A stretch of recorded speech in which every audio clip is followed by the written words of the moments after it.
Looking for a fast-charging, ultra-responsive stylus for your iPad? Meet the 2X Fast Charge Active Stylus Pen, designed for 2018 to 2025 Apple iPads. Take your creativity and productivity to the next level.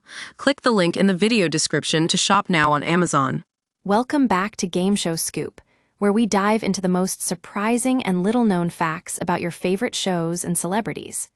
Today, we're going to rock out with a shocking revelation about one of the biggest bands in rock history, Nickelback. You might be thinking, Nickelback, isn't that just a bunch of bros playing power chords? But what you might not know is that these Canadian rockers were once known by a much more interesting name. That's right, folks, Nickelback was actually called Curtain Call back in the early 1990s.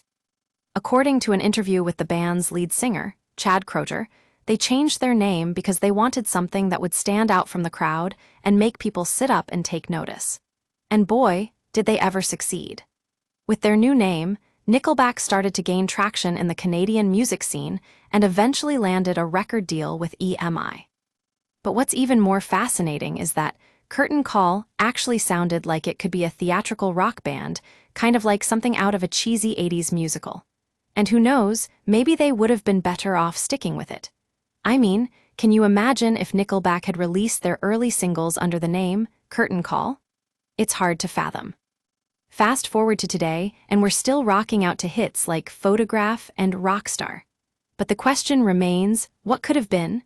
Would they have become one of the biggest rock bands of all time as Curtain Call? We'll never know for sure, but it's fun to speculate. And that's a wrap on today's Game Show Scoop. If you're a Nickelback fan who had no idea about their secret past, thanks for tuning in. And if you're just here for the weird and wacky facts, well, mission accomplished. Until next time, when we'll dive into another fascinating fact or two, stay tuned to Game Show Scoop.